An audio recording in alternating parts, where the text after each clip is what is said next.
Vale, hay una frase muy famosa que se atribuye a Einstein, que no se sabe exactamente si lo dijo tal cual, pero ya sabemos que esto de las frases nos gusta mucho, que es que no se puede resolver un problema desde el mismo nivel de conciencia que lo creó. Él debió decir algo así como que para resolver un problema tienes que cambiar el enfoque, y para eso tienes que cambiar el nivel de pensamiento. ¿Pero qué significa esto exactamente? Te lo voy a explicar a través de Sheldon Cooper.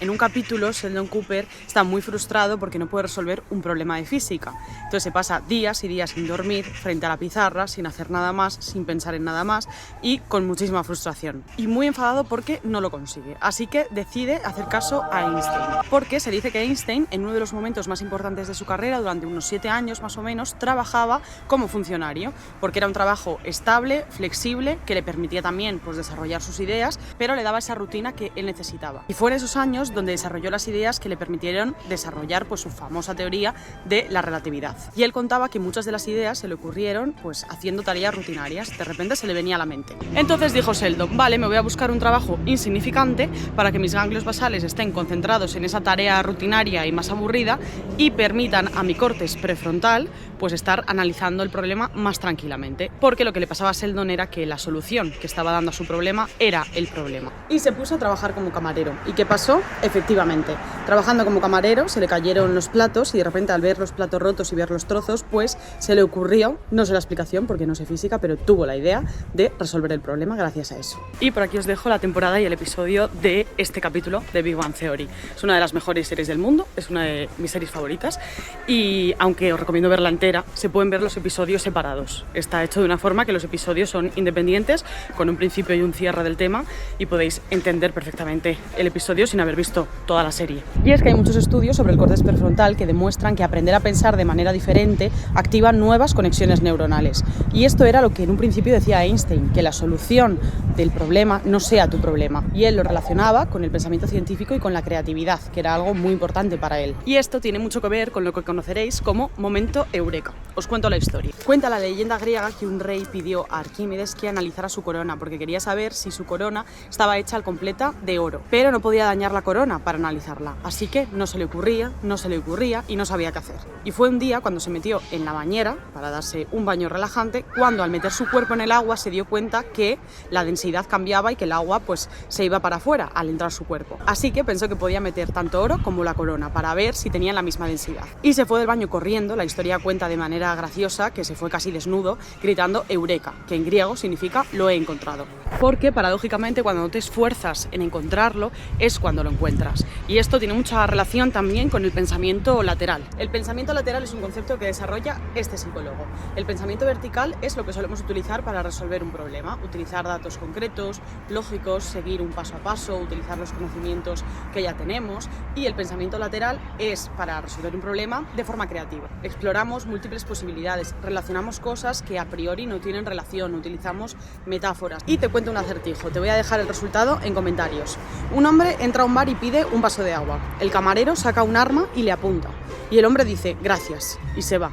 ¿Qué pasó? Estos acertijos, la respuesta se sale de lo convencional y se suelen usar para poner en práctica este desarrollo del pensamiento lateral. Si os gusta este tipo de acertijos, os recomiendo mucho el juego Black Stories, que hay un montón de muchas temáticas. Y también el juego que he descubierto hace poco que se llama Chao Pescado, que es súper bueno para esto. Siento, porque bueno, hay una persona que tiene que dar una respuesta correcta y el resto tiene que inventarse la respuesta, pero que sea parecida, y el pescador tiene que pillar a la persona que ha dado la respuesta correcta. No me voy a enrollar a explicarlo, pero os lo recomiendo mucho. Y para tener este darte cuenta, como he dicho antes, paradójicamente suele pasar cuando no estás concentrado activamente en el problema. Y para esto no solo hay que hacer otras cosas, sino también aburrirte. El aburrimiento hoy en día es un lujo y es algo revolucionario, porque bueno, nos hemos convencido de que no podemos parar, estamos en una rueda donde todo tiene que ser productivo, todo tiene que ser una rutina, y el decir que estás súper ocupado es algo como súper positivo, y creo que de verdad es muy bueno tener días donde no haces absolutamente nada. El aburrimiento te relaja, te hace reflexionar, disminuye la fatiga mental, te hace tener ideas nuevas también, fomenta la reflexión, y la reflexión de verdad cuando no estás procesando tantos estímulos, aumenta la creatividad. Si toleras bien el aburrimiento, también eres capaz de lidiar mejor con la incertidumbre, y la incertidumbre es algo por lo que más sufrimos los seres humanos, y también te adaptas mejor a los cambios. Así que recuerda que la mayoría de veces la solución es el problema. Era inútil que Sheldon se se quedase en casa días y días sin dormir, porque eso iba a empezar a ser el problema. Y es muy importante cambiar de entorno. De hecho, en psicoterapia hay una cosa que se llama la pauta paradójica, que es pedir al paciente que no haga nada y de hecho forzar el problema. Se le pide al paciente que realice el síntoma. Por ejemplo, esto pasa mucho con el insomnio. Se le puede pedir a la persona que esté todo el día en el salón, es decir, en otro entorno que no sea su cuarto, donde duerme, y que intente estar sin dormir. Y esto tiene sentido. Cambiar de entorno también significa poner el foco en otros sitios, tener otros estímulos. En terapia, por ejemplo, es muy importante no solo cuál es tu problema, sino qué haces con ese problema. ¿Qué haces después? Cuando notas que estás desmotivado, ¿qué haces? Cuando notas que estás bloqueado, ¿qué haces? Y también que te des cuenta de las excepciones, de lo contrario. ¿Qué haces cuando estás bien? ¿Cómo lo notas? Cuando notas que no tienes el problema, ¿cómo lo notas? Y es que muchas veces nos comportamos como robots programados. Es una buena metáfora. Parece que no tenemos otra línea de actuación que lo que ya hemos aprendido. Los intentos que tú pones de solucionar un problema, al final llevas haciéndolo muchísimos años. Es ya tu manera de actuar y tu manera de pensar, como si no hubiese otra. En terapia familiar, por ejemplo, esto se aplica. Se entiende a la familia como un sistema. Bueno, también lo podemos aplicar a cualquier relación. Las estrategias que se ponen en marcha para solucionar los conflictos pueden ser el problema. Lo típico de no llegar a ninguna conclusión, escapar de la situación, no hablar del tema. Y esto suele pasar mucho en problemas de pareja, por ejemplo, en problemas con amigos que son recurrentes. El problema en sí ya no es tan importante, por ejemplo, pues en la convivencia. Discutís mucho porque no dejes la taza en este sitio, te he dicho siempre que la recojas y no la recoges. Ya el problema deja de ser la taza, ya es que la taza da igual, es lo que significa el haberlo hablado tantas veces y no hay una conclusión. El que cuando me lo dices gritando. Es cómo se soluciona ese conflicto de la taza, que no es tan importante. La forma de solucionarlo al final se puede convertir en el problema. Y os voy a hablar de un término también que se llama desesperanza creativa, que es muy bonito y muy útil y muy fácil de entender, siento de esta manera, que forma parte de la terapia de aceptación y compromiso, que es un enfoque que a mí me gusta mucho aplicar, que por cierto mi equipo y yo desde Sapiens Psicología tenemos huecos disponibles para terapia online.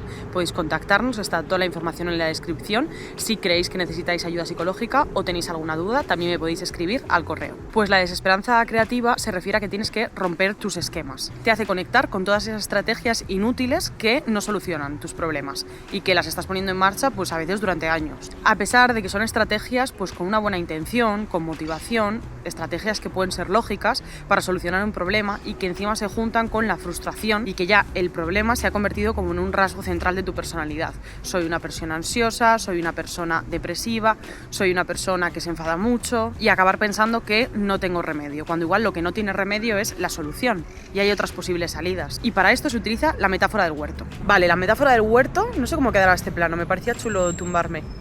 La metáfora del huerto.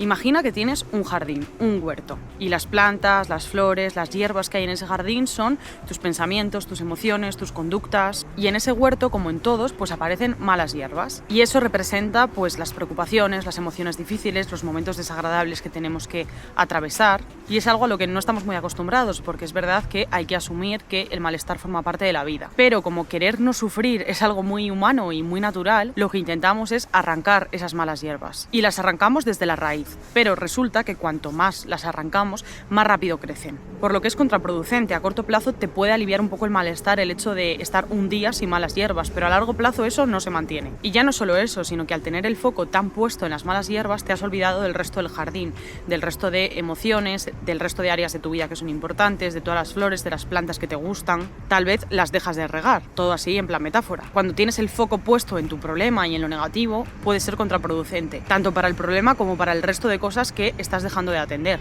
Entonces, cambiar el foco puede resultar en que también se resuelve tu problema o al menos lo ves desde otro punto de vista mucho más tranquilo. Y también cuando estás agobiada o estás triste y te apetece quedarte en casa y a veces entras un poco en bucle. Y hoy a veces está bien porque queremos hacer cosas congruentes con nuestro estado de ánimo, pero cuidado con entrar en bucle, porque muchas veces tienes que forzarte un poco a decir, venga, pues voy a quedar con una amiga y seguro que al volver estoy mucho mejor. Y efectivamente, cambias de estímulos, cambias de ambiente. Así que piensa, cuando tienes un problema, tanto creativo como emocional, cuáles son las soluciones que pones, cómo notas que estás mejor, cuándo lo notas, cuáles son esas excepciones, qué otras cosas podrías hacer. Y a veces tienes que actuar con independencia de cómo te sientes en ese momento. Y cuando hagas otras cosas, sentirás otras cosas. Y ese pequeño salto cuesta, porque es la conducta lo que te da el refuerzo. Y a veces esperamos a estar bien para hacer las cosas y tenemos que hacer las cosas para estar bien. Así que espero que las soluciones a tu problema no sean el problema y también te deseo que te aburras.